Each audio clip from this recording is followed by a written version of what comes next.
Jason is here with his daughter Ruby to talk about her play that she wrote and is directing. It is called Honeytrap. You guys, thanks for coming in. It's fantastic to be here. Yeah. Ruby, I'm going to get you a little closer to that microphone. The closer you can get, the better. You can lift it up a little bit if you want to. So, by the way, I know you guys were on with CJD and our friends at Virgin Radio. Was everybody nice to you? Because we have pull in this building. It's too late now, unless you've got a time turner. No, we can make sure that they never work again. We can make it. They were so barely that working nice when we were there, quite honestly. They were just scraping by.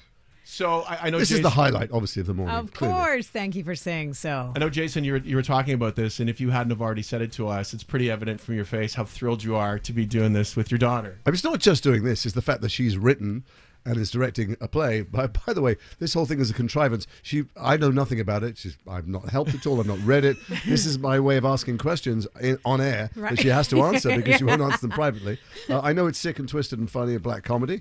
I know that it's going to disturb me as a dad to watch it. Right. And I'm just so incredibly proud of and in awe, frankly, of her kind of artistic drive and her entrepreneurial drive. She's putting on in the city, not in the university, and has sold a bunch of tickets. Ruby, did your dad always encourage you to go in an artsy direction, or was he one of those dads that's in the business that warns you about the pitfalls of the industry? The one thing he did always say to me was, "Don't be an actor."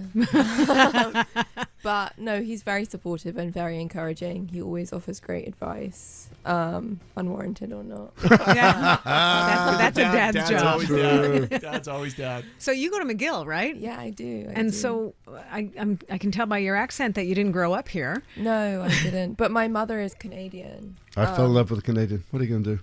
They're nicer than we are. We're lovable. They're nicer than most normal people on the planet. Yeah. So what brought you to McGill?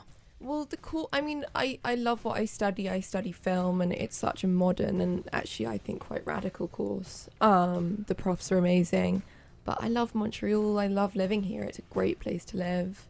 Brainwashed. It's freezing cold. No human being should live in this climate. Yeah, there's a bit of snow here. If you enjoy snow, this is the place to be. And it's fun when we can say we got it early this year. Yay! Yes. It's bone chilling. So, what was the inspiration? And tell us as much as you want to tell us about Honeytrap, because I read the synopsis. No, tell me everything about it. I know nothing. Tell your dad something too, but I want to know in your words. I'm not going to give any spoilers, but Please, it is it's a dark comedy. It's a play about revenge. I think that it is kind of inspired by seeing in just institutional failure, which I think is so depressing you have to laugh at it. So it is kind of about women in their 20s being very messy and trying to get revenge by themselves without any help. I have no idea what that means. What do you mean messy? They leave stuff on the floor, or no, their personal lives, relationships, their sex lives. I think it's it's about women making mistakes, but you kind of have to forgive them. So the inspiration for characters, anything drawn from your life? Was this friends? Was this everything? Will we be in group therapy, family therapy after tomorrow night? I mean, I think it's my friends. I think I'm friends with a lot of angry women, which I love. Really? You and Sharon will get along great. Yeah. Do you internalize this rage? Or we have more plays coming out of you? My question about timing anyways is, how long does it take to write a play and then prep it to put it on? Well, the writing part was about kind of 6 months. I'd been thinking about it for a year, and then I think you do that quite writery thing of just procrastinating for a long time until you're like, okay, I have to write now. The prep has been since August for putting it on. We brought the actors on board in September. They're amazing. They're a really beautiful group of people. You're doing something very unusual for a student. You're paying them.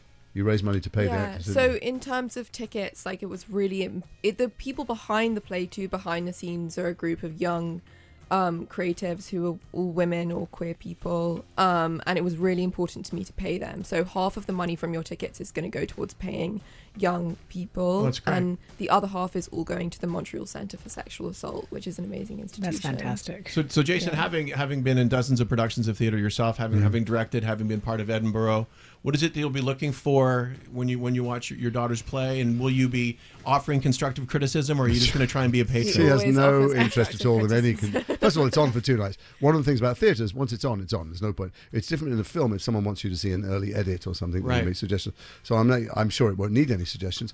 But there is something magical about theatre. I was just I saw my screen son Tom Felton in Curse of Child just 2 nights ago, and when people gather in a group to be told a story, it's all very well, and it's great that Ruby's studying film. We have no idea what's going to happen to film and television in the future because AI is coming to upend almost every industry. Scary. But human beings have always gathered in groups to be told stories. From the round fireplaces, before we could even speak, we were scraping pictures on the walls of caves to tell each other stories.